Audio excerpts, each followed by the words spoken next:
तो स्टेटमेंट में क्या लिखा है वापस से एक बार समझ लेते हैं। थ्योरम नंबर 8.9, इसको हम मिड पॉइंट थ्योरम बोलते हैं। तो क्या लिखा है इसमें गिवन में, the line segment joining the mid points of two sides of a triangle. तो ये ट्राइंगल एबीसी दे रखा है, इसके एबी और एसी के मिड पॉइंट्स को हम ज्वाइन कर रहे हैं। एबी और एसी के मिड पॉइंट्स को ज्वाइन करेंगे तो क्या मिलेगा,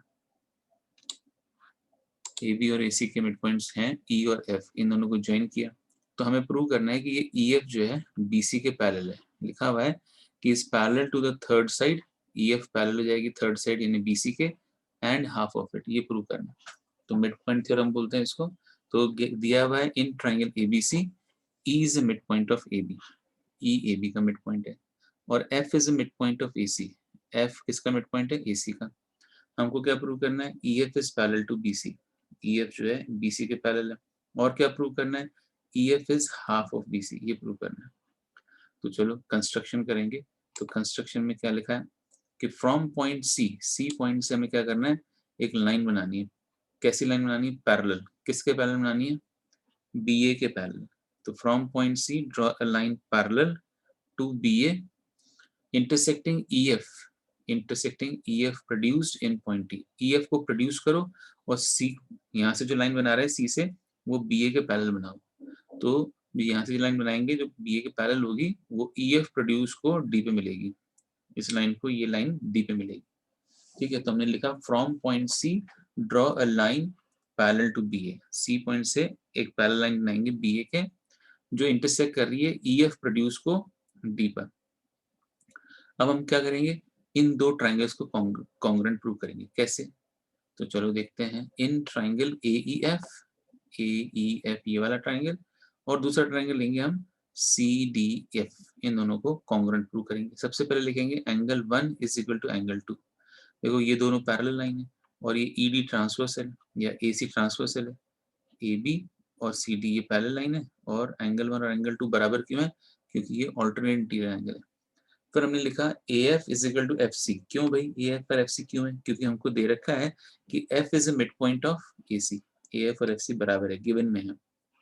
फिर एंगल 3 और 4 बराबर है क्योंकि ये वर्टिकली अपोजिट एंगल है।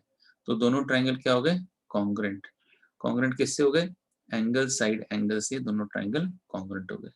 अगर ये दोनों ट्राइंगल कॉन्ग्रुएंट हैं तो फिर हम कह सकते हैं कि सीपीसीटी से A E is equal to C D, A E और सी डी भी बराबर हो जाएंगे। ठीक है, पर ए ई तो पहले से हमें पता है कि ए ई तो किसके बराबर है, ए ई तो बी ई के बराबर है। तो इसका मतलब क्या हुआ, ए ई तो सी डी के बराबर हमने सीपीसीटी से बोल दिया, पर बी ई पहले से सी डी के बराबर है। ठीक है ना, ए ई बी के बराबर है, ए ई सी डी के बराबर है, तो ये बी ई और सी डी बराबर हो जाएंगे। और पहले से हमने कंस्ट्रक्शन में बी को सी डी के पैरेलल बताया, तो बीई सी डी के पैरेलल है और बीई सी डी के इक्वल है, तो बी सी डी ई क्या हो जाएगा, एक पैरेललोग्राम हो जाएगा। तो हमने लिखा B is equal to C D, B is parallel to C D, और therefore B C D E is a parallelogram. ठीक है, तो ये हमने पैरेललोग्राम प्रूव कर दिया। तो इसके बाद हम लिख रहे हैं ED is parallel to, ED is parallel to BC, क्योंकि अगर ये अगर पैरेललोग्राम है तो ये जो अपोजिट साइड पैरेललोग्राम की है वो इक्वल भी होंगी पैरेलल भी होंगी, तो ये पैरेलल भी है और इक्वल भी है, ईडी और बीसी ये पैरेलल भी है और इक्वल भी हमने लिख दिया यहाँ पर। ठीक है, तो ईडी का जो टुकड़ा है, छोटा सा पार्ट है, वो ई एफ वो भी पैरेलल है बीसी के। ठीक है, तो हमने ये प्रूव कर दिया कि ई एफ बीसी के पैरेलल है। अगर ईडी पूरी पैरेलल है बीसी के तो ई एफ भी पैरेलल है बीसी के। क्यों पैरेलल है, क्योंकि B C D E parallelogram है तो अपोजिट साइड पैरेलल होंगी, तो फिर इसका मतलब ई एफ भी पैरेलल है बीसी के। ये हमने प्रूव कर दिया। अब एक और चीज प्रूव करनी है, एक तो E F parallel to BC था, एक E F is equal to half of BC. तो वो देखो कैसे प्रूव करते हैं। तो हमने लिखा ईडी और बीसी बराबर है क्योंकि अपोजिट साइड्स हैं पैरेललोग्राम की। देखो ये ईडी और ये बीसी दोनों बराबर है क्योंकि ये दोनों अपोजिट साइड्स हैं। पर ईडी किसका बना हुआ है, ईडी बना हुआ है E F plus F D का। तो हमने लिख दिया E F plus F D is equal to BC. ठीक है, तो एफ डी की जगह हम फिर से ई एफ लिखेंगे, E F plus E F is equal to BC. तो यानी twice E F is equal to BC, तो ई एफ क्या हो गया, half of BC. E F हो जाएगा हाफ ऑफ बीसी। तो हमने प्रूव कर दिया कि E F is half of BC. EF is parallel to BC, EF is half of BC. तो line joining the midpoints of two sides of a triangle is parallel to the third side and half of it. तो EF parallel है BC के और EF half है BC का, ये हमने prove कर दिया. अब इसी तरह से इसका converse of mid point theorem आता है, तो वो देख लेते हैं. तो ये कन्वर्स का स्टेटमेंट है. The line drawn through the midpoint of one side of a triangle parallel to another side bisects the third side. तो ये हमारे कन्वर्स है. तो कन्वर्स में क्या दिया हुआ है भाई, आगे देखते हैं. तो कहता है इस ट्राइंगल के मिड पॉइंट से यानी ए बी साइड के मिड पॉइंट से यानी ई पॉइंट से एक लाइन बना रहे हैं जो पैरेलल है. किसके पैरेलल है? बीसी के पैरेलल है. तो हमको प्रूव करके दिखाना है कि ये जो लाइन बना रहे हैं वो AC को मिड पॉइंट पे काट रही है, यानी AF और FC को इक्वल प्रूव करना है. तो गिवन में क्या लिखा है? In triangle ABC line L यानी ये वाली लाइन L, ठीक है, is drawn from mid point of side AB. तो ये जो लाइन L है वो AB के मिड पॉइंट से शुरू करी है हमने, यानी E हमारा मिड पॉइंट है. तो इसका मतलब AE और AB बराबर है. दूसरी बात ये है गिवन में कि ये जो लाइन L है वो पैरेलल है BC के. L is parallel to BC. L बोल दो चाहे EF बोल दो, पैरेलल टू BC. और हमको क्या प्रूव करना है कि यहाँ पे जब ये AC को काट रही है F पर तो AF और FC बराबर है, ये प्रूव करना है. तो to prove line L bisects, ये जो लाइन L है AC को बाइसेक्ट कर रहा है, यानी AF और FC इक्वल प्रूव करना है. ठीक है, तो कैसे प्रूव करेंगे? कंस्ट्रक्शन लिखेंगे सबसे पहले. तो एक बार फिर कंस्ट्रक्शन से समझेंगे. कंस्ट्रक्शन में क्या किया हमने कि CM is parallel to CM, एक लाइन बनाई जो पैरेलल है BA के. CM को BA के पैरेलल बनाया और ये लाइन जो है CM EF प्रोड्यूस को कहाँ मिल रही है? D पे. तो EF लाइन पैरेलल थी, गिवन में लिखा हुआ है कि EF इस यानी ये लाइन L जो है BC के पैरेलल है, ये लाइन L BC के पैरेलल है और ये CD हमने BA के पैरेलल बना दी. तो फिर BCDA एक पैरेललोग्राम हो जाएगा. तो हमने CM पैरेलल टू BA बनाया. तो हमने लिखा प्रूफ में CD is parallel to BE और ED is parallel to BC. तो BCDE इज द पैरेललोग्राम. अगर ये पैरेललोग्राम है तो अपोजिट साइड पैरेललोग्राम के इक्वल होते हैं. तो फिर ये DC जो है वो किसके बराबर है? BE के बराबर है. पर ये जो BE तो वो AE के बराबर था क्योंकि E मिड पॉइंट है. तो AE, BE और ये DC ये तीनों बराबर हो गए, तो वो हमने यहाँ पे लिख दिया. अब हम क्या करेंगे? इन दोनों ट्राइंगल को कॉन्ग्रुएंट प्रूव करेंगे. तो चलो देखते हैं. In triangle AEF and triangle DCF, AEF और DCF ले लो या CDF ले लो.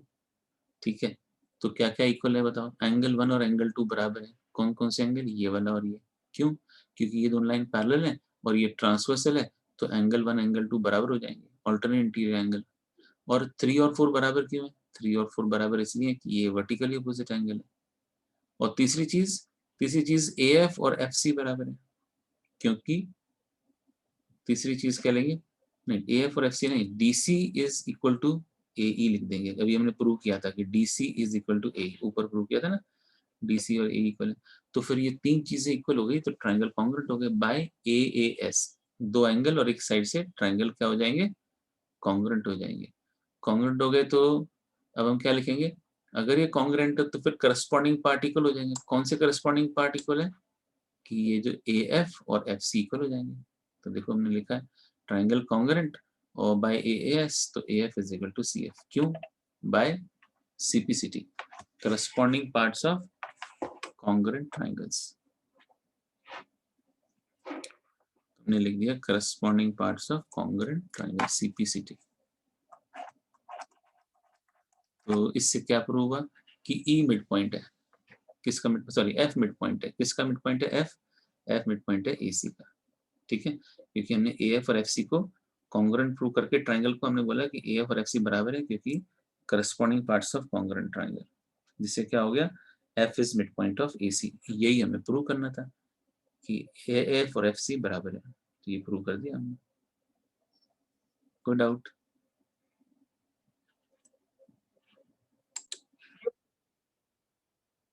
एक बार फिर से क्वेश्चन नंबर 1 एक्सरसाइज 8.2 का गिवन समझ लेंगे कि गिवन क्या है।